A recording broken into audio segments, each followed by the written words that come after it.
Amor é fogo que arde sem se ver. Como diria Luís, Super Mario faz 35 anos e que melhor altura para falarmos do nosso canalizador Schubert preferido. foi Sem dúvida importante para o fim do classicismo. Quando fazemos algo, gostamos, o tempo passa a voar.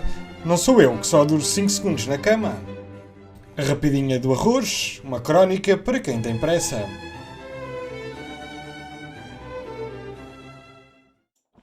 Olá, sejam bem-vindos. Estamos em mais um episódio de Outra Vez Arroz. Estamos a seguir fortes nesta campanha de seguir e fazer todas as semanas. Pronto, e cá estou eu outra vez novamente. Com coisas que, na verdade, não tenho... tenho muita coisa, mas pouca coisa sobre cada coisa, não é?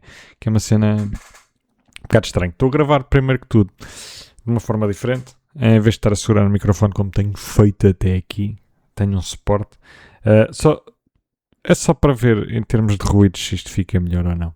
Se não ficar, olha, digam nos comentários ou o que é que quiserem. Mas por acaso, tenho andado, portanto, tenho andado a passar aquela fase que eu vos falei há uns episódios atrás. Que fase de, epá, fogo, estamos a ficar velhos, man, é como se estivéssemos a ter uma crise quase de meia-idade. Aos 30 anos, man, não é? Aos 31. Não faz sentido. Tipo, as crises... Nós estamos a chegar àquele ponto em que a sociedade... uma cena bem engraçada que eu ainda não vos expliquei é que aprendi a utilizar o meu microfone passado 6 anos. Ok. Que é fixe. Estamos sempre a aprender. Sou bom noutras coisas. Pronto. O que é que eu estava a falar? Pronto, já me esqueci. Portanto, essa crise de meia-idade tem-me afetado porque, primeiro que tudo, nós estamos a avançar para a altura em que os 50 anos são os novos 40, em que os 60 são os novos 50, e por aí adiante, não só pela evolução da medicina e de termos melhores hábitos. Estava a falar isto de ontem. O surreal que é pensar que tipo há, sei lá, 10 anos, se calhar nem tanto, se fumava dentro de sítios pequeníssimos e estávamos todos numa onda de tabaco e não nos importávamos. Quer dizer, não nos importávamos, mas aceitávamos. Hoje, se alguém fumar dentro tipo, de um café, pelo menos eu passo-me da cabeça. Não faz sentido. Ainda houve aquela altura, não sei se se lembram, de transição, em que havia umas partes que se podia fumar e outras que não. Só que, tipo, o fumo não é uma cena que cumpra leis, sem ser as da física. E essas não prevêem que o fumo possa passar de uma zona de não fumadores para uma zona de fumadores. Aliás, de uma zona de fumadores para uma zona de não fumadores. Certo? E era aqueles sítios que, tipo, estava tudo cheio de fumo, porque metade estava a fumar e a outra metade estava a apanhar com fumo. E pronto, isto para vos explicar os hábitos, não é? Então, eu acreditava que iria ter uma crise de meia-idade aos 50, aos 60, quando lá chegasse, não é? Porque eram os novos 30. Isto, à velocidade que estamos a avançar, não é? Mas não, começou mais cedo. Tenho tido alguns... Assim, a cena do carro descapotável nunca foi um sonho. Portanto, não será tipo a cena... Mas do outro dia lembrei-me, e se eu fizesse uma tatuagem? Eu não tenho tatuagens. Inclusive os meus amigos todos têm uma tatuagem. Estão todos marcados com uma tatuagem que nós iríamos fazer todos. E eu não fiz porque... não curto assim tanto tatuagens em mim. Não que não fosse simbolicamente muito importante, mas tenho uma t-shirt que eles me deram depois para compensar. Mas eu não fiz a tatuagem. E agora há pouco tempo, dá-me na cabeça. Tatuar, tipo... Por acaso seriam palavras do Sérgio Godinho, tenho andado a ouvir muito Sérgio Godinho, sobre a paz, o pão, a habitação, saúde, a educação.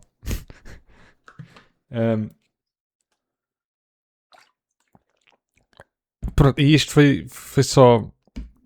Foi uma ideia que me ocorreu. Porquê que eu não faço uma tatuagem? Porquê que eu não faço uma tatuagem ultra revolucionária? Porque essa foi a primeira ideia, depois começou a estender. Isto porquê? Mas eu acho que começo a compreender um bocado de onde é que vem isto. Tem a ver com... Normalmente as crises de meia-idade têm a ver com o recordarmos como é que as coisas eram há uns anos atrás.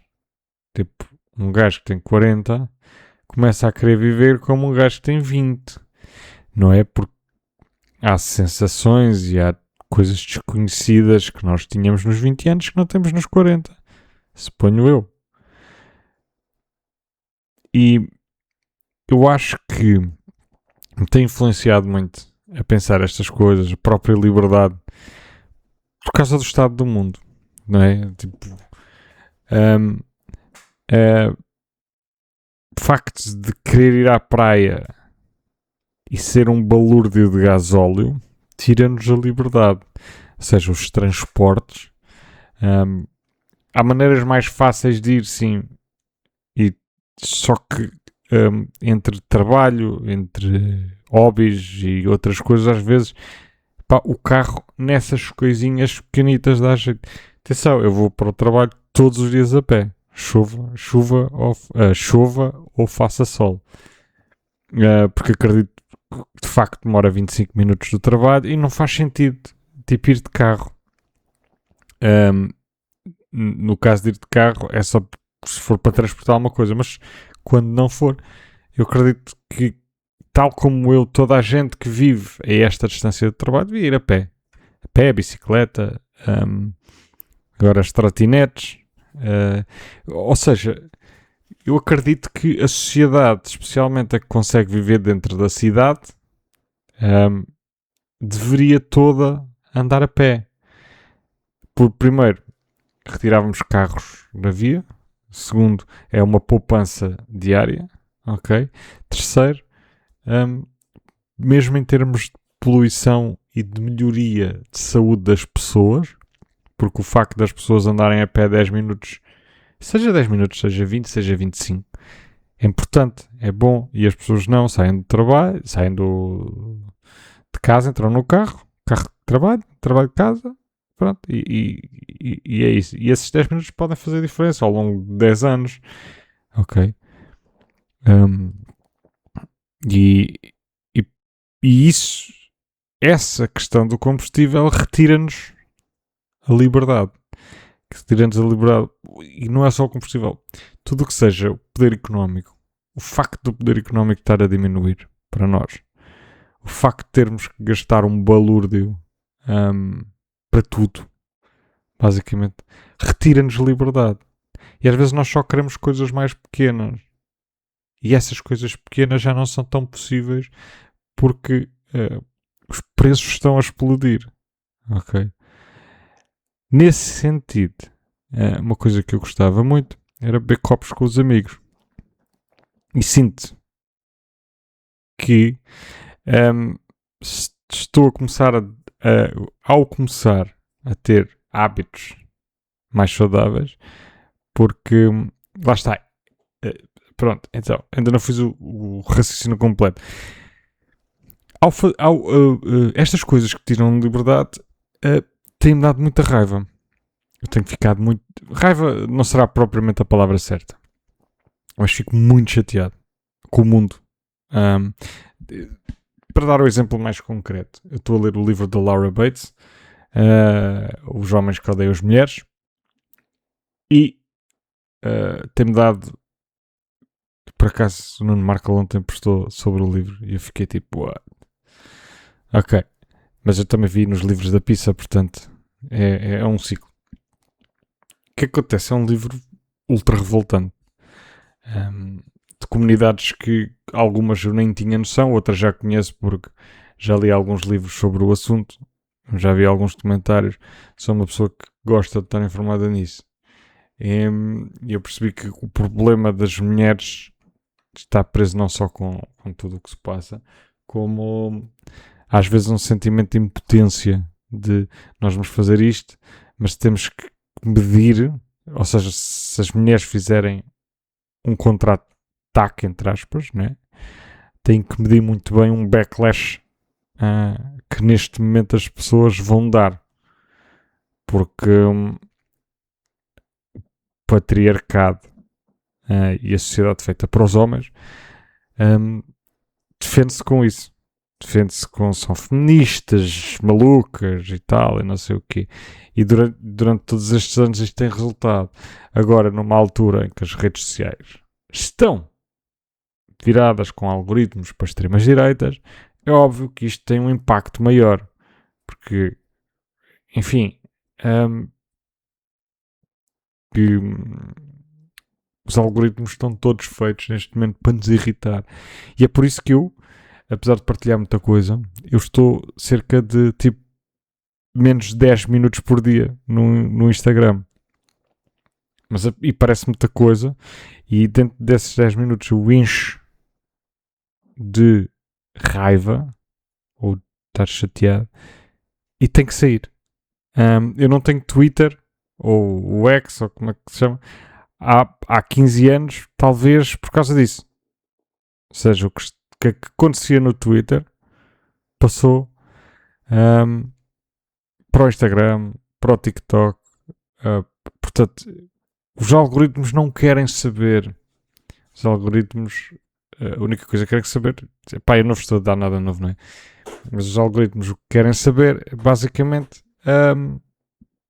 é que tu estejas mais tempo lá, mais irritado, vais comentar, vais perder tempo. Isso não faz sentido absolutamente nenhum. Quando devíamos ir às redes sociais para descansar e não vamos. Então tenho tentado canalizar essa raiva, né, para outras coisas. Então o que é que me começou a dar? A minha namorada sempre quis que eu treinasse, fizesse exercício físico. Não no sentido de ficar musculado, mas no sentido de estar bem aos 80 anos. Ok? Conseguir atar os sapatos aos 80 anos.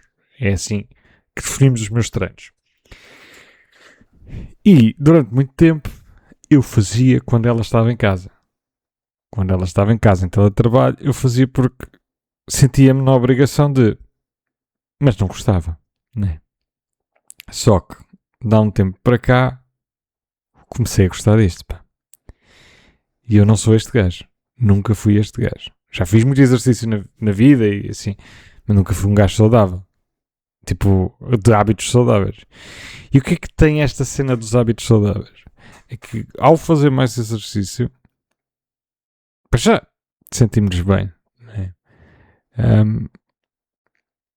Isto é um dado adquirido, mas óbvio que nos sentimos bem. Mas eu comecei a perceber que quero ter outros hábitos mais saudáveis, tipo, um deles de deixar o álcool. No entanto, eu falo muitas vezes disso com as pessoas. Eu gosto muito de cerveja.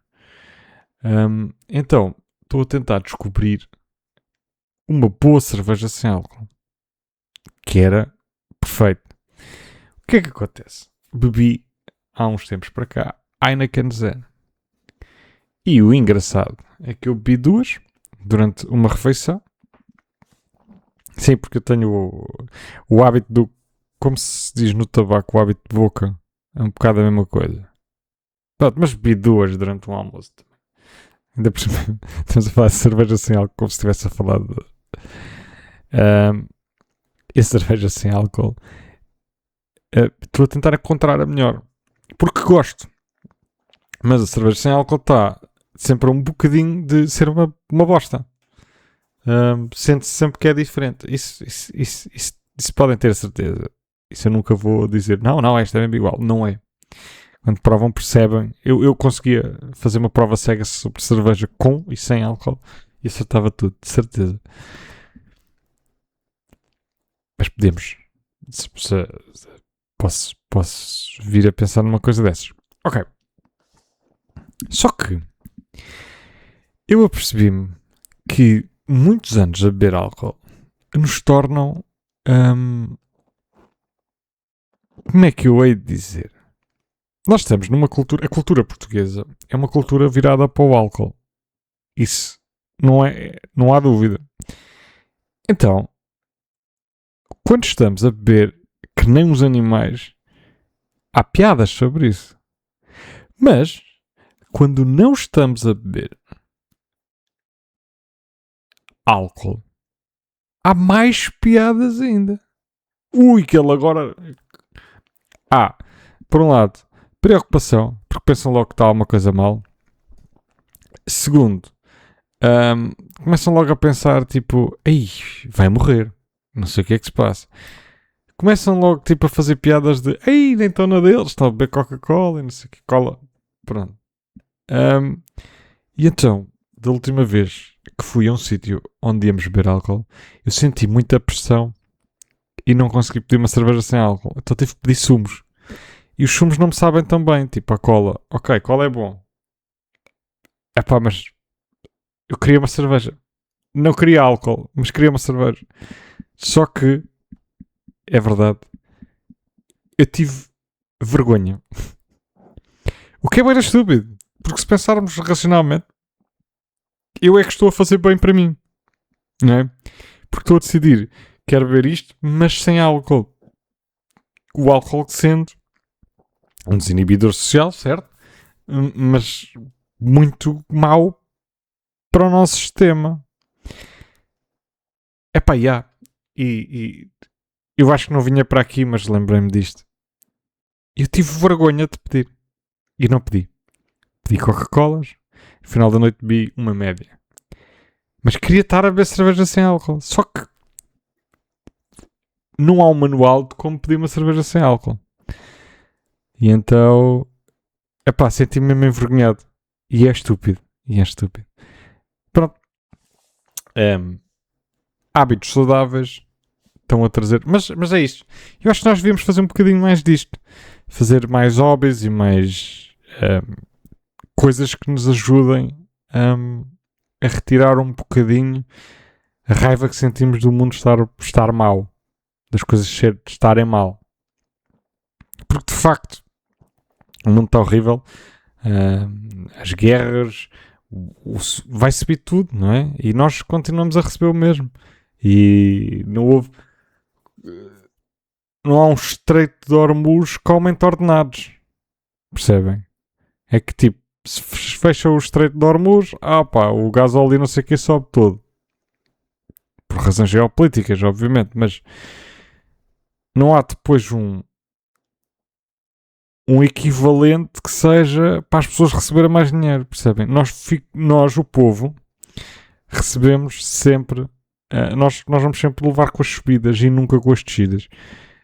E eu não quero, se me chamarem comunista, também não tenho problema com isso. Mas é verdade. Não há um estreito que se feche e que digam assim, ei, está fechado o estreito de Brimbau, não é? E agora vamos todos receber mais dinheiro. Porque como aquilo está fechado, há mais poder económico. Pá, não há. Então o barco não passa, pronto, temos que pagar mais. Portanto, agradeçam lá ao vosso amigo Trump pelo maravilhoso mundo que ele nos está a deixar. Ora, o que é que eu tenho aqui mais? Tenho aqui só um apontamento sobre pressão. Vocês lembram-se? Isso depois é engraçado pensarmos ao longo do tempo. Existia, e eu acho que ainda existe, por parte da Quercus, um programa na RTP chamado Minuto Verde, em que eles, durante 1 minuto, tinham que explicar coisas sobre iniciativas verdes, sobre reciclagem, sobre, portanto, tudo o que seja ligado a um ambiente, a um planeta melhor e a um planeta mais verde, não é? E eu lembro-me de estar a ver aquilo com atenção, mas estar sempre pressionado, sempre a sentir que eles hoje não cumprem o minuto. Será que cumprem? E depois havia sempre uma parte que eles esticavam, às vezes. Imagina, aquilo tinha 1 minuto e 3 e que eles esticavam. Então ficava tipo no 1, 0, desaparecia o cronómetro deles e este foi o minuto verde e desliga. Era mais ou menos 1 minuto, mas havia vezes, claramente, que acabavam depois do tempo. Mas eu sentia-me a ver aquilo uma pressão. Como se fosse eu que tivesse que explicar. Rápido, está a Copa ao minuto. Explica-me o que é que eu faço no Ecoponto Amarelo. O que é engraçado é que antigamente se via o Minuto Verde. Ok, tinha dicas interessantes, mas nós olhávamos para aquilo um bocado tipo, é os malucos da reciclagem. Atenção, eu fui criado numa família que recicla há muitos, muitos anos. Sempre reciclou. Ok? Eu estou a par dessa parte assim.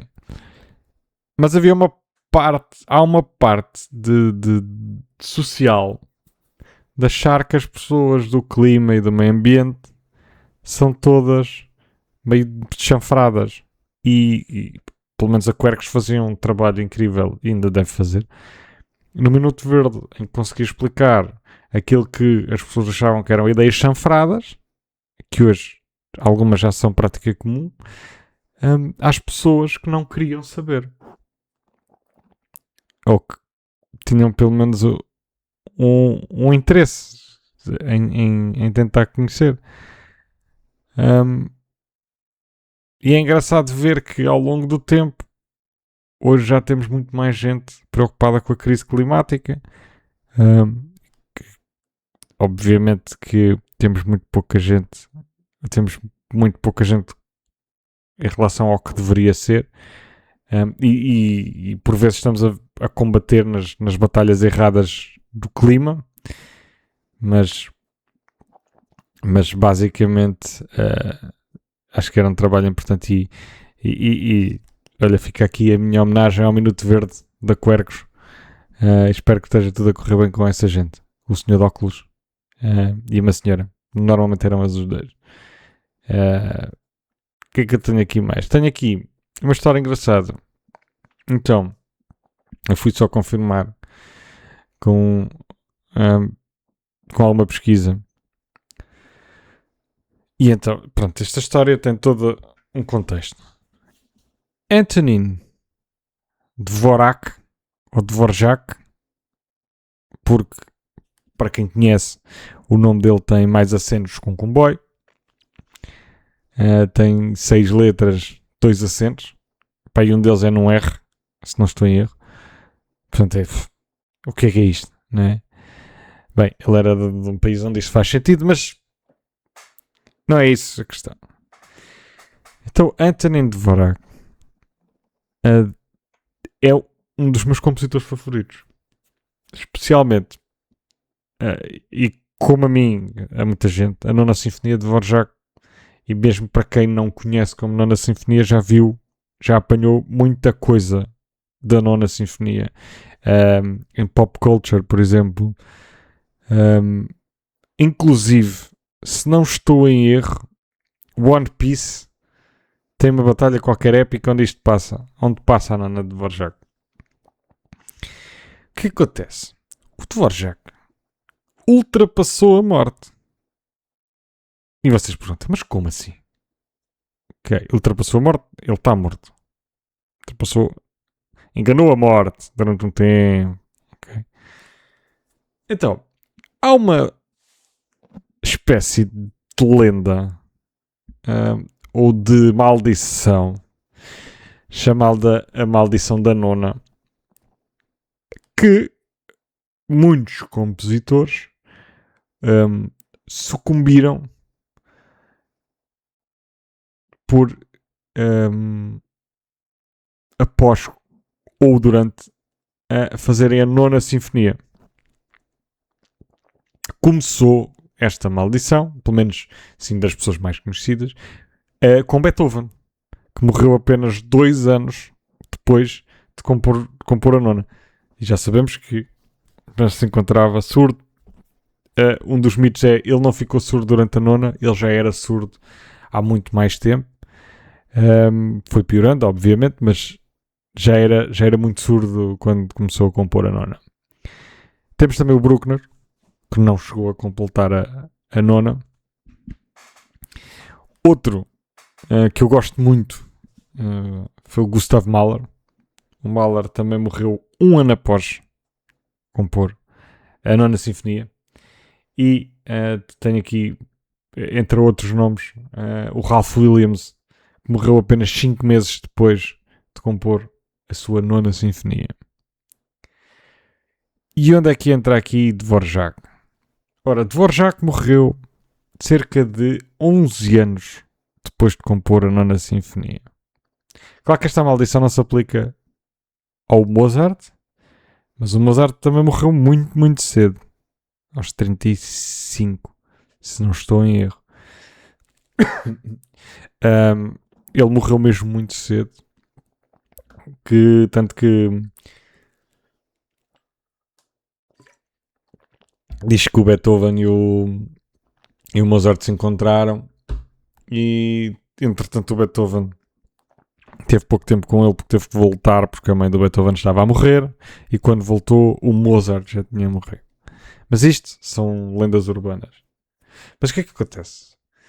O Dvorak tem 9 sinfonias e só morreu 11 anos depois. E será isto uma coincidência? Eu adoro teorias da conspiração. E a questão é a seguinte. O Dvorak concorreu há muitos, muitos anos atrás, no início de carreira, concorreu com uma sinfonia para um concurso. Só que não é como hoje que fazes upload num e-mail, não é? Aquilo provavelmente era uma carta, demorava meses a chegar lá. E eles avaliavam e eventualmente se fosse o vencedor, eles diziam-te que é estranho não ter sido o Dvorak a ganhar, mas também era a primeira dele. O que acontece? Ele não ganhou e a sinfonia acabou por desaparecer. Tanto que o Dvorak acaba por aceitar que ele nunca mais ia ver aquela sinfonia. E a verdade é que nunca viu, nem nunca ouviu a sinfonia, porque ela só foi tocada 70 anos depois de ser escrita. E já o Dvorak estava morto. O que é que acontece? Há uma audição da nona, não é? Mas também a quinta e a nona sinfonias costumam ser duas das mais importantes para todos os compositores.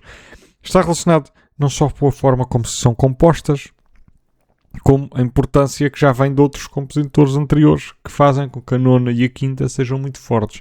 A sexta também em algumas ocasiões. Isto não é tipo uma regra escrita, mas é um facto. É um facto que a quinta e a nona são bastante importantes. E o que acontece? Dvorak, depois disso, começou a compor a primeira sinfonia, a segunda sinfonia, a terceira sinfonia, a quarta sinfonia, a quinta sinfonia, a sexta sinfonia, a sétima e a oitava. Mas a oitava dele era a nona dele. E onde é que ele enganou a morte? Enganou a morte no sentido em que passaram 11 anos dele escrever a oitava. Tornar-se-ia, anos depois da morte dele, a nona. E sim, a melhor composição do Dvorak é a nona, que era a oitava. O que é engraçado nisto tudo, porque há tantas coincidências nesta história. O facto de tornar a nona, ele não ter morrido depois de publicar a nona, perto de ter publicado a nona, especialmente porque a quarta e a oitava tornaram-se a quinta e a nona, e sim, as mais importantes do próprio compositor. Todas as outras são boas, mas mais uma vez a quinta e a nona têm um sabor especial. E eu gosto muito de sinfonias pares. E pronto, isto foi um momento parvo de música clássica que não vai melhorar a vida de ninguém, provavelmente. Mas fica aqui escrito. Agora, para acabar, eu tenho outro tema que chama-se Páscoa. O que é que aconteceu na Páscoa? Então, em termos históricos, na Páscoa, Jesus JC, né, foi crucificado e teve depois lá numa gruta e entretanto voltou. primeira análise desta história. Quando dizemos Boa Páscoa, estamos a contar que parte? Eu posso estar a falar da crucificação, né? Por exemplo, uma pessoa que não acredite em Deus pode estar a falar na crucificação. Foi um humano, foi um mártir que lutou por um povo e não por uma religião. Mas o que é que me faz aqui pensar? Imaginemos que de facto existe um Deus. O que é que Deus nos quis ensinar na Páscoa? Eu acho que há muitas histórias da igreja, não é? Da igreja, e que falam sobre o Senhor e sobre... Mas não. Eu não percebo genuinamente o que é que Deus nos quis ensinar. Então, mata o filho à sexta, devolve-o ao domingo. Primeira metáfora que eu tenho com isto. A criança está a brincar com um brinquedo. A criança é a humanidade, o brinquedo é Jesus. E o pai, que é Deus, retira o brinquedo à humanidade. E a humanidade chora e chora e chora e chora. E, para quem sabe como é que é o choro de uma criança, Jesus. Então, o pai está ali uns tempos e a criança a chorar, a chorar, a chorar, a chorar. Depois pensa, toma lá o brinquedo outra vez, para lá com isso. Porquê? Mas foi mesmo assim. Deus, deviam estar todos lá a rezar, sintonizados com Deus. Ele estava farto. Ele tipo, não, então toma aí, brinquem com ele mais um bocadinho. Porque nós, depois, tipo, a segunda morte de Jesus, a definitiva, nunca mais, tipo, eu não me lembro nunca de terem falado disso. Esta, bem importante, ok? Deus, matem o bebê, matem o brinquedo, Deus retira o brinquedo, passado um choro de 3 dias, tomem lá o brinquedo outra vez. O que também nos diz que é, podes pecar, ele morreu pelos nossos pecados, e ele morreu pelos nossos pecados, aí não vamos pecar mais, e não sei o quê, e Deus diz assim, estava a brincar, toma aí, então, Jesus está aqui, então se Jesus está aqui, era brincadeira. Brincadeiras bem macabras também. Não é assim que se brinca com uma criança como era a humanidade. Mas tenho mesmo essa questão. O que é que a Páscoa nos ensina? Ensina-nos que devemos crucificar pessoas. Ensina-nos que é fixe quando as pessoas voltam da morte. Que não acontece nunca. É fixe porque tipo, basicamente eu gostava de saber como é que foi a morte a que foi para sempre de Jesus, por exemplo. Não se fala. Crucifixos e tal, por acaso até deu jeito para o marketing, tudo bem. A outra, ninguém sabe bem onde é que morreu, já ninguém quis bem saber, né? Mas deixa essa reflexão para todos. O que é que nos ensina a Páscoa? Que ele morreu por nós, está certo, mas voltou 3 dias depois. Mais nenhum ser humano que tenha morrido por nós volta 3 dias depois. Portanto, a exceção não nos dá a regra. Percebem? Quanto muito olha, porrer. Tipo, é o equivalente ao rei Arthur tirar a espada, não é? Tipo, é uma cena do género, tipo, olha, fixe, havia um humano que era um bocadinho mais sobrenatural. Porque é isso, é uma criança, está a brincar com um brinquedo, o pai tira-lhe o brinquedo, a criança chora durante 3 dias e o pai, estou farto de ouvir, toma aí o Jesus outra vez, man. Portanto, eu acho que vou deixar quem quiser refletir comigo sobre a Páscoa, podem dizer, se quiserem nos comentários, o que é para vocês a Páscoa. Para mim foi trabalho, estive a trabalhar a Páscoa toda, portanto, é isso. É isso. Já sabem como é que acabamos sempre. Portem-se mal, mas com estilo.